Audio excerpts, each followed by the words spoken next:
Everybody, it's Dr. Johnson again. I want to talk a little bit about metabolism, which is relatively misunderstood. So for example, people often say, I have a slow metabolism, or they have a fast metabolism. And there may be some truth to that, but do we really understand what that actually means? So let me walk through just a little bit. A lot of people, what they're talking about was their basal metabolic rate. What that means is this is the amount of caloric expenditure that you will burn at rest, just naturally with your body existing. This is your base. And if you do more activity, you burn more. And so if you have a fast metabolism, you burn more. Or if you have a slower metabolism, you tend to burn less. And there's a lot of factors there that you can actually influence and change. So it's not just, oh no, I genetically don't have a good metabolism. Typically, we create our own metabolism, good or bad. And then, of course, there are also dysfunctions that can make it a lot harder, even when we do the good things. So when we look at the metabolic rate and metabolic training and metabolic conditioning, there's a lot of differences in the types of training. You may notice that different athletes will tend to do very different things, and that can produce a very different type of physique. So for example, you have endurance athletes, which tend to be a lot leaner, typically have a little bit of a body fat percentage, but not a whole lot, but the muscles and the size of the person is very lean and very small. Typically, they're not going to have a lot of muscle mass on them. You have metabolic conditioning, where they're going to be very lean, but they also have some conditioned, a little bit bigger muscle mass. You have a metabolic and physique conditioning, where there's a little bit larger muscle mass in general, and then physique development is purely about muscle mass and then cutting the fat down, or focus primarily on strength and size, regardless of your body fat type of percentages. And what you're going to do is a longer duration or a much shorter duration type of a burst in your workout. For example, running 26 miles or literally lifting the barbell 1 rep. So they're very, very different in their application and yields very, very different results. And so there's different parts of your metabolism. So in other words, you have the way that you do exercises completely changes which energy system you're using, because your body is multi-fueled. Like your gasoline in your car, for example, is just one.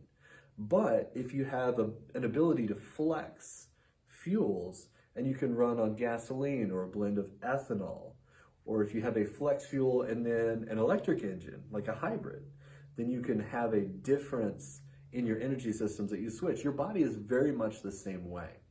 For example, in about 1 to 4 seconds, or you're just doing your 1 rep, you're purely anaerobic burning the ATP, which is your unit of energy chemically, in your muscles. 4 to 10, anaerobic, and you start burning CP, which is creatine phosphate. And you notice a lot of athletes will take extra creatine to fill that up for their muscle energy. Then we start burning our muscle glycogen, which is a muscle sugar that's the first replenished whenever you have any either carbohydrates or in carbohydrate depletion, in like a ketogenic diet. Your body will refuel that from gluconeogenesis, which is made from other things, whether it be fats or proteins, to refill your muscles. And then purely muscle glycogen, and then you start burning lactic acid, and then when you start getting further and you start getting what's called aerobic, that's when you start burning the fatty acids, the fats that you consumed in your diet, or the body fat that you have in your system. So there are different systems and different fuels that your body has. So I'm going to go ahead and give you a moment to go ahead and memorize this. I'm just kidding. That'd be ridiculous, although we did have to do that in school. In biochemistry, we had to memorize all those different pieces. But this is the Krebs cycle, or the TCA cycle, or citric acid cycle. It's got a lot of chemical AKAs, but the point is, these are all of the different things that are happening to produce energy in a fat-burning mode. And so essentially, if you can strategically burn out all of the sugars, and then now you're in a fat-burning mode, you end up producing a significant amount more ATP because it's a lot more efficient. So it's interesting when you start looking at all the different distinctions here. But the big thing I want you to understand too is that metabolism is much more than simply weight loss. That's typically what most people like. If I have a high metabolism, I must be skinny. If I have a slow metabolism, I must be fat or big or obese or whatever word people associate with that. But if you think about it, there's a whole lot more in this process, as the body is incredibly complicated. You have very different energy systems, and even in food, you've got several different categories. Think about your macronutrients. You have fats, you have proteins, you have carbohydrates. You have your micronutrients, you have your minerals, you have your vitamins. You have all of these different categories of fuels that your body can use for different things. But then you also have to be able to digest the food. And then you have to be able to absorb the food. And then you have to be able to process the food. Then you produce energy. So there's a lot of steps in that process. So if your digestive system is not functioning properly, you don't get the energy. If your metabolism or your metabolic systems in each of the pieces of that aerobic cycle, if you're missing one nutrient there, you run out of it, you stop the energy production. You literally have less capability there, and you end up with a metabolic type of dysfunction or condition. So, for example, there are a lot of metabolic disorders, and unfortunately, the vast majority of Americans have some type of a metabolic dysfunction, and many of them, unfortunately, simply don't know it.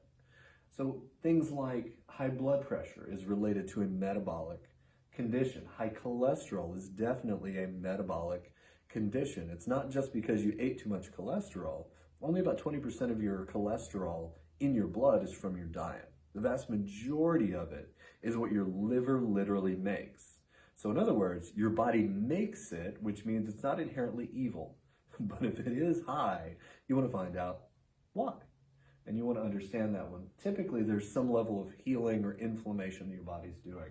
Heart disease is a metabolic condition. Obesity, diabetes, these are all metabolic disorders. Autoimmune disorders, although immune system related, are also very heavily metabolic in their dysfunctional nature. Thyroid.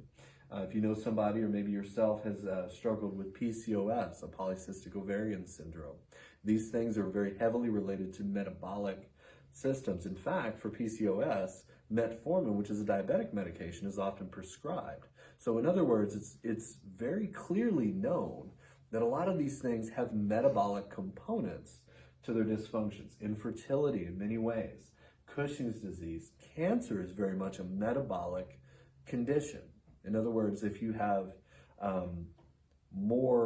you will have a higher risk of cancer if you're more overweight, obese, or diabetic, because cancer tends to feed on sugar metabolically. The fermentation of sugar, you can look up Dr. Otto Warburg, won a Nobel Prize for some stuff he did way back in the 1930s, but cancer, understanding that its metabolism is primarily sugar burning, not fat burning. Very different metabolism. So again, metabolic situation.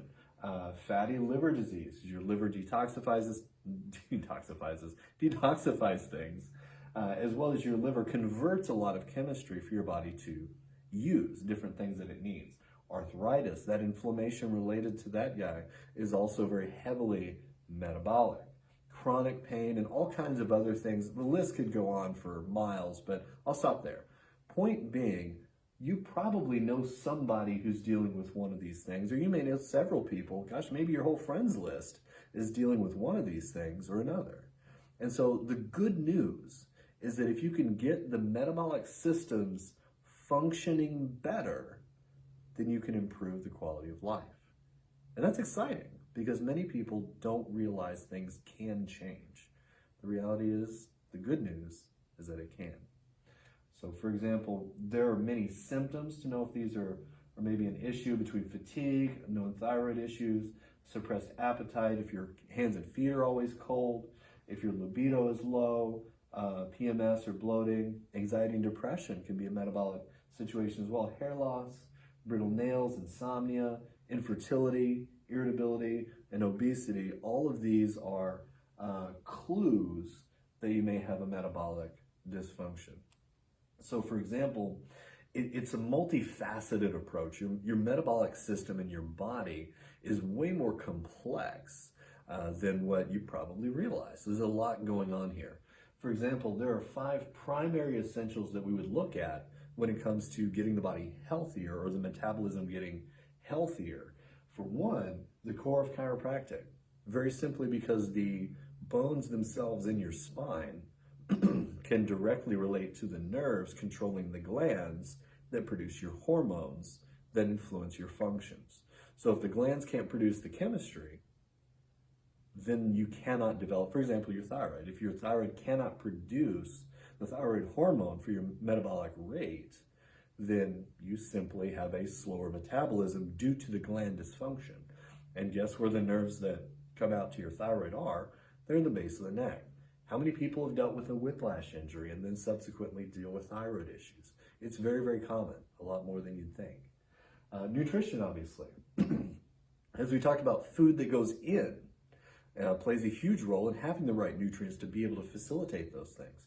You might have missing nutrients. You can actually look at nutritional causes of disease. You may have deficiencies, you may have toxicities. Your mindset is huge, because if you don't know it can change, or if you lack the hope that things can change, then you're not likely to do the things required for change. So that's huge, that's huge. Oxygen and exercise, getting your body physically moving, obviously the different aspects of metabolism I talked about, and then minimizing those toxins which can interfere with your body's chemical metabolic function. So you want to look at all of these categories. And we actually have a lifestyle risk questionnaire, an LRQ, that will look at each of these 5 categories to see which one may be, or multiples potentially, may be a problem for you. And then if you remember that aerobic spectrum, that whole cycle that had all the million different chemicals and things in it, you can actually metabolically test every single one of those steps. And you can also test several other markers of your biochemistry between toxicity, inflammation, your B vitamins, a variety of other things, your gut, dysbiosis. There's a lot of markers that you can test in a simple take-home urine test, and that would be the Max Metabolics testing. So I think the big point I have here for you is that metabolism is a little bit more than what you may think. And we want to be a resource for you. We want to help you or your family in any of these situations. If you have questions, if you're looking for answers, reach out. We may be able to help.